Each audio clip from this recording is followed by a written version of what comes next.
Hi again. I'm about to make a call 3 for an object that doesn't have it. As a matter of fact, it's a static mesh with no collision mesh whatsoever. So this is another rambling of mine on how to do something. So we're going to create a collision mesh from the ground up for an object. Let's get started. So open up our buddy Max. Mind you, it's Max 2009 using the latest, latest version PoE tools. I use 2009 32-bit for my import-export. You can use 64 to work on it and then export it back, or reopen it in 32 and then go ahead and export it, whatever. Anyways, so BF2 utilities rollout, bring in the mesh. And here we are. This guy here has no collision mesh, so I'm going to bring him in. And looking at this guy, what I'm going to do, and you can either just use the creation help or copy as collision. It'll create collision meshes for you. You can always trim these back on polys and optimize them as necessary. I'm not going to get into that on this. It's a pretty simple object, not that high polys, so I'm not going to worry about it. But what we need to do is create a collision mesh for this guy, a call 3. So we've got our collision meshes.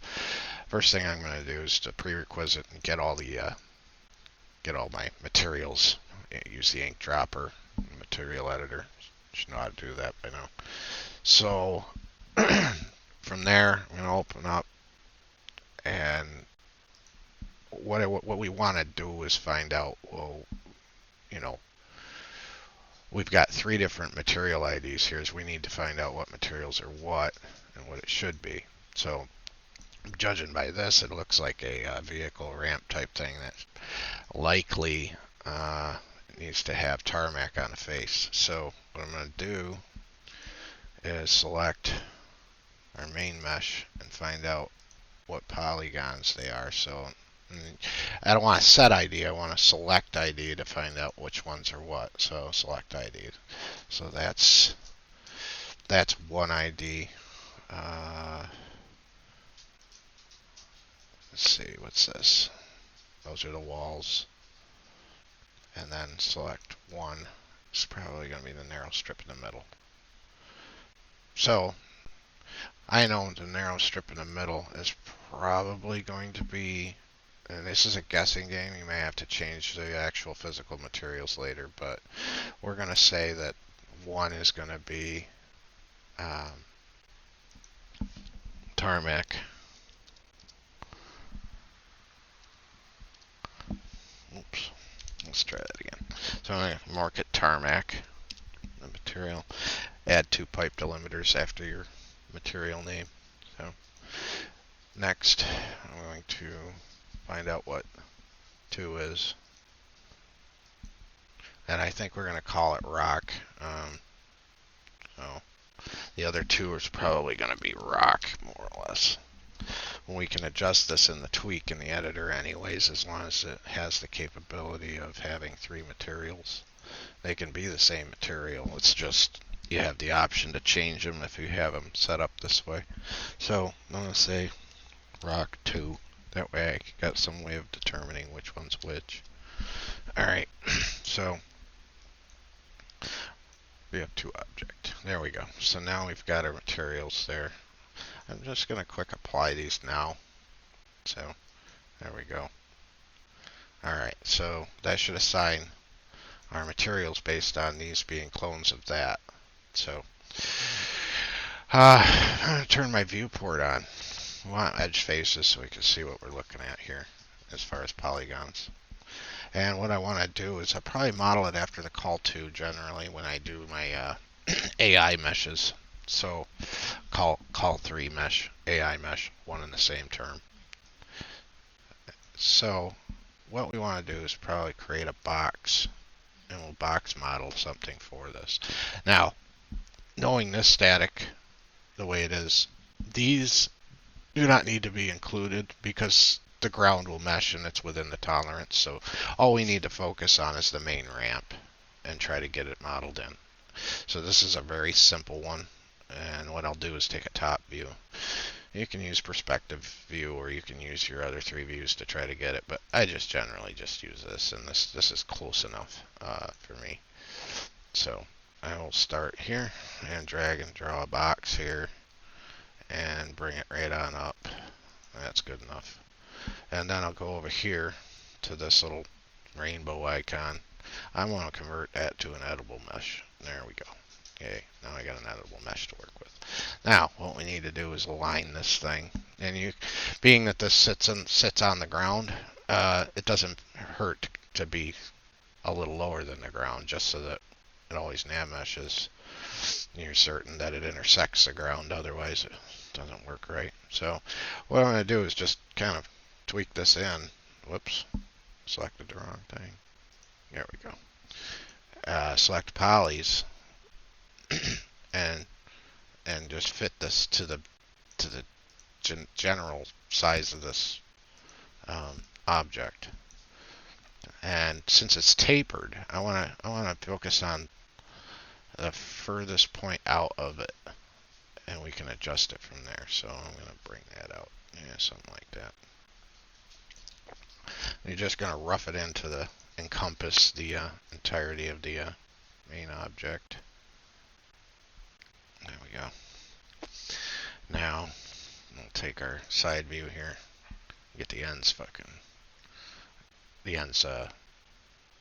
adjusted. And I kind of want an angle view there. Right about there. That way I can kind of rough it in. There we go. And maybe about there.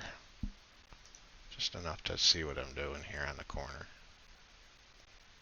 That's pretty good. Now, focus on the back side here and do the same damn thing. A little over the length is not bad, not a bad idea. Just enough to, when it sits up against the next object that has a call 3, it'll adjust. So now I'm going to grab the edges and bring them down to where they need to be. So I'm going to start here and try to line it up with, with the object. Something like that. And then on the front, let's bring it down. And we're going to go down until it intersects just about right. And I'm more worried about it lining up with the inner. It's a little bit recessed there, you can see. In this little step, that little amount is not going to hurt anything with the nav mesh. If you wanted to model it in, you can, but it's going to cost you polys, and it's not worth it. So then the next step is I wanted to bring that trapezoidal shape into the mix here, so that we aren't nav meshing thin air. So we're going to bring that on over to about there. And do the same for the other side. And hopefully we'll get a good rough shape going. You want it to be fairly accurate. And where you want the nav mesh to lie is in essence, the critical nature that you're looking for. So that's pretty darn close. So what I'm going to do now is I'm going to probably hide the other object. Well, actually I don't need to, but let's do this first. So I'm going to grab this one and this one. Alright, and I'm going to connect. So in order to do that, I got to switch to editable poly. So there we go. And they're still selected if you select the edges. So I'm going to connect and add 2. So there's 1, 2. Click OK. Alright, so now I've got 2 new edges that I can drag over. And we can, like I said, this is a very narrow step. It'll nav mesh through it, and it's not going to be too high. So I don't want to increase any, I don't need to do too much with it. But what I'm going to do is basically just rough these over to about where that, where you call that thing is. Okay. And what I want to do is extrude that up. So I'm going to select my poly that I just created and click on extrude, and I can bring that on up to the height that it needs to be approximately, and I'll adjust it later. And the same with this one. This one's a little big, so I know that. I can probably select that guy and bring him in a little bit more so it's closer anyway. Not super critical, but somewhere in that neck of the woods. So then I'll go back to this guy, extrude it, and bring him up until it's past, and then we adjust those to fit proper. So I'm going to switch to edge mode and try to dial these things in as close as I can to the actual object. So I'm going to bring him over and bring him down until he's intersecting the top, just like so. And do the same for this guy. Bring him over and just enough to intersect the top. That's about right. Okay, now the outer end. Once I get those dialed in, we can do something different. So, because when it extrudes, it tends to, you know, do funny things. So, alright, so what I'm going to do is try to get this to intersect the top right at the corner edge so it's not overhanging nav mesh later. And this one here, same business. I ain't a pro at this, but it get the job done, and it usually works rather well. So, shit, I change my view where I can see it better. There we go. Okay, let's try that again. Oops. So I just want to kiss it so it's right about in line with it there. And again, this mesh is just for the nav mesh to reference. So, and we'll bring it down till it's through, and then just at the very surface if we can. There, that's pretty close. All right, so now what we can do is take our faces on the sides and adjust them in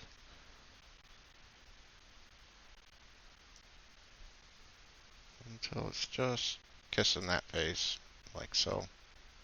Same for the other side. And we'll just do that. There we go. And, oops. Yeah, this one's a little trickier because of the way this is. So, because this has got a kind of how do you say, a funky, unique shape, and something went wrong there. So, I'm going to fix this because this should, sometimes you have to use the vertices, but I think I messed up some point, but whatever, that's alright. We fix it. So I can grab those vertices there and scale them to get them straight. You scale them on the y-axis and just kind of move your cursor to the left, and then there you go, they're all aligned happy. Matter of fact, you can do the same with these, just to make sure they're straight. There we go. Now, that the front's straight, we know it tapers, right? So we want to make our taper even. So I'm going to just grab these two vertices and drag them on over until it's about aligned. There we go. And then I want to grab this bottom vertex and bring it over until it's aligned. Somewhere in that neck of the woods, I guess. Alright. So, if we look at it, it should be pretty much the same angle, and it should work just fine. So, now, what we want to do is adjust this guy. Oops. Just this top one over. Something like that. And then there's a bottom one here. And that bottom one we want to stretch out a little bit. Touchy, touchy. Just kiss, come on. My mouse is being a prick. There we go. That's close enough. And then readjust this bottom one. You're just trying to get that shape roughed in, but not too bad. If you're going to be anything at the very base of this object, you want the nav mesh to meet the edge, but not inside it. So if in doubt, you bring these out a little bit, and it'll block the nav mesh from hitting it so much. And it appears it's got a little bow to it inside, but that's fine. That's close enough there. So, and what I'm going to do here is the same basic thing. And we want to move this guy over until it's, we don't want it to nav mesh the corner. We don't really care about that. So, I'm just going to do the same for this bottom one, get it aligned if I can with the top. Something like that. So that's not too bad. Well, let's get the other end done. So we'll go up here. And this one looks fairly good already because I did that earlier, but this side needs to come in just a hair. So I'm going to bring him in until he's about aligned there. Okay. Now, on this bottom part, what we could do, and this is your choice with this, is just to get it to get cut right at the bottom edge of this. It's just adjusted in a little bit.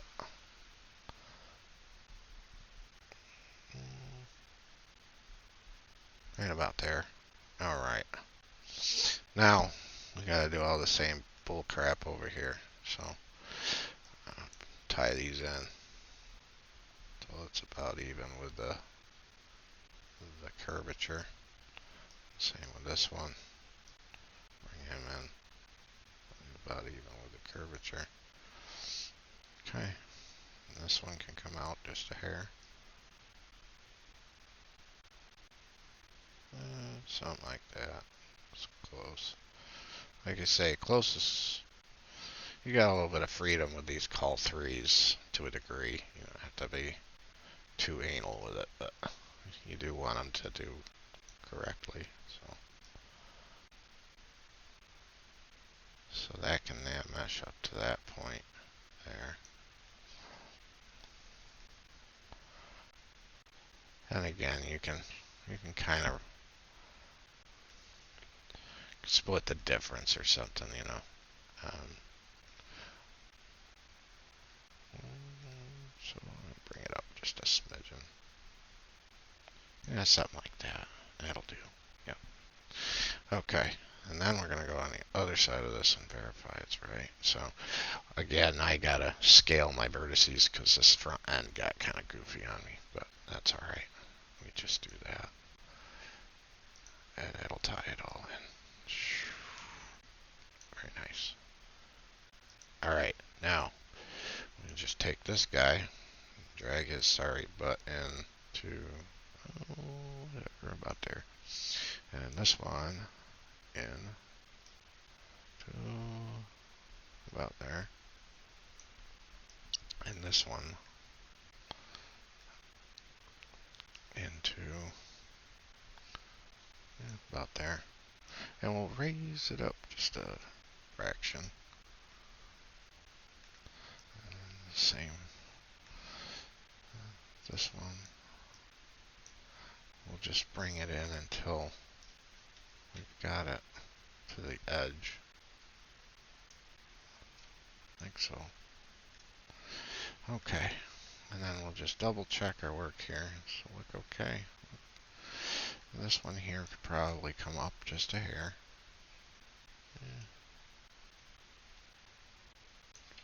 And over. Something like that. Alright, so now we've got that adjusted up. And that adjusted up. And we just give it a once over. Does it seem like it's going to nav mesh where it's supposed to? This is really what we were looking for. So, as a matter of fact, what I might do you could square up these ends and double check it. I think this will work. So we're going to grab all those vertices there, and I want to scale them to make sure that they're properly aligned up and down.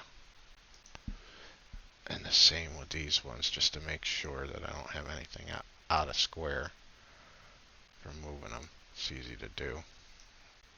And just square them up. Alright. And then have a look at it and make sure that nothing's screwed up. Alright, and that doesn't look too bad. Everything's encompassed. And nav meshes, it should nav mesh where it's supposed to.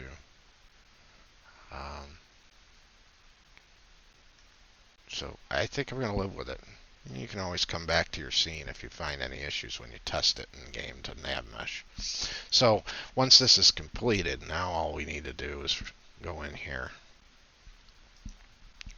and highlight all those polys. This one in particular doesn't matter so much, the material ID, so we're just going to basically give it material ID 1 is fine, whatever, as long as they're the same.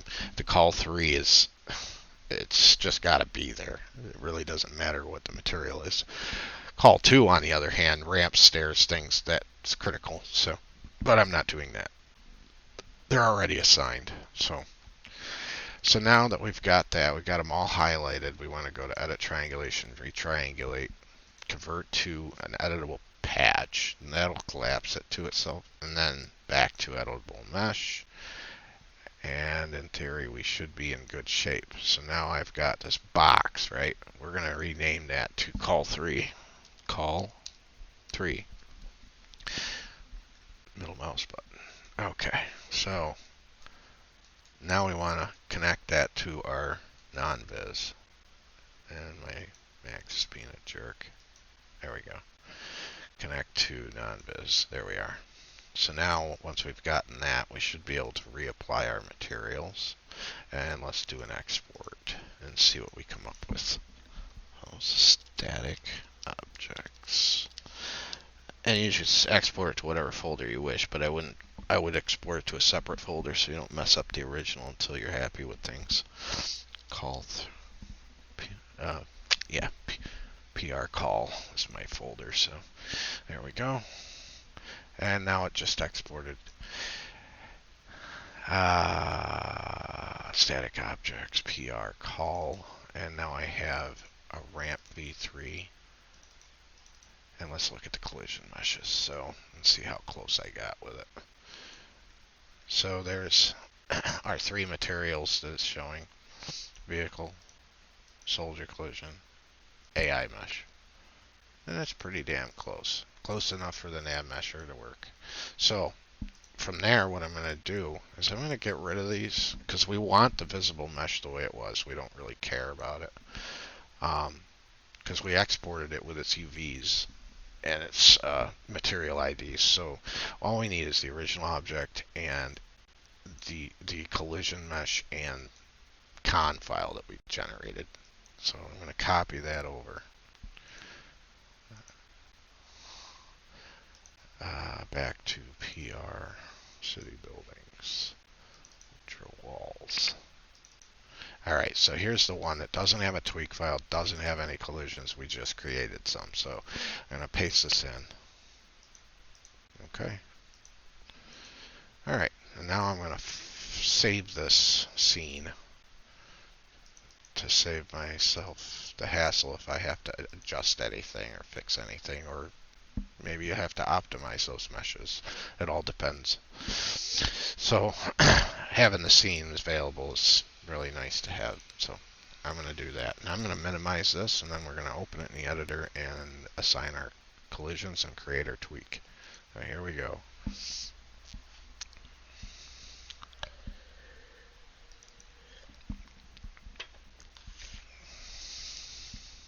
As you're, modding and stuff, and you add content, especially other mod content, you never know what you're getting, and some stuff is not right. So when you run into those, they're fixable, and it's just time consuming. But this is a quick and dirty way of, something's missing a collision mesh completely, or part of the collision mesh, or it needs a call 3. so that you can nav mesh it. This is a pretty easy method to do without having to, you know, mess around with re-exporting the entirety of the object together with the static mesh, worrying about the UVs or any of that horse crap. You can just do it this way and end up with the same results as if you had to rebuild the whole object.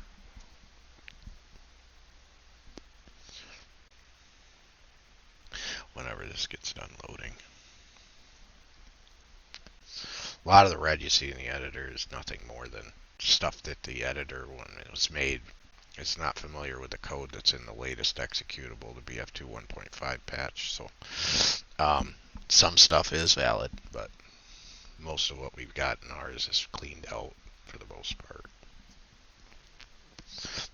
Down to the only red that shows up is what the editor doesn't recognize that is valid code in game. Okay. Come on, load, you bastard. Slow. Come on.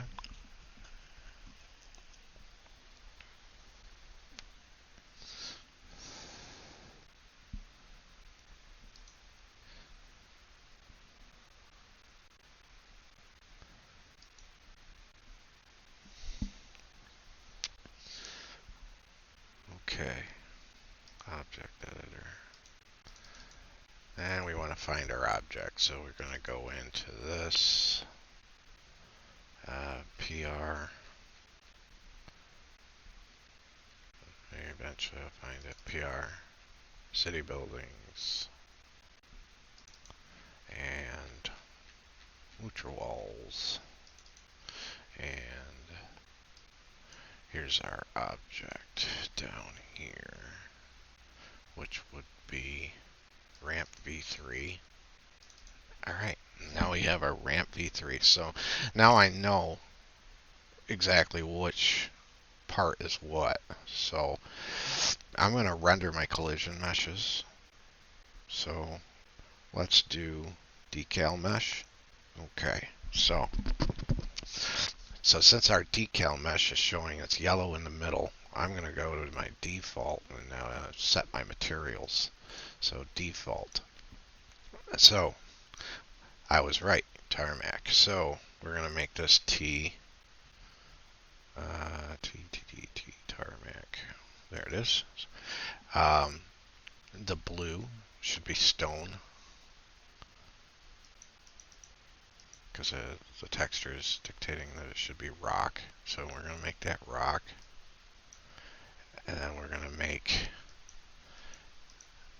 since this is tile, it might as well be rock or concrete or, you know, something of that nature. So I'm just going to make it rock because you shoot tile, it goes boom, and bits and pieces fly. So, rock, R, right there. And then I'm going to save it. And now we have an official tweak. We have our collision meshes assigned, and pretty much job is done. And if you want to render and look at a collision mesh, you can look at decal physics. They're going to be the same because it's the same collision mesh across the board, with the exception of the AI mesh, which is all one. And you can kind of tell how it's shaped, whether it's how it's going to nav mesh in a sense. So you could see where it's a little high here, it's going to cut the nav mesh off a little bit, hopefully right here. And the nav mesh will only go across to where the points are there.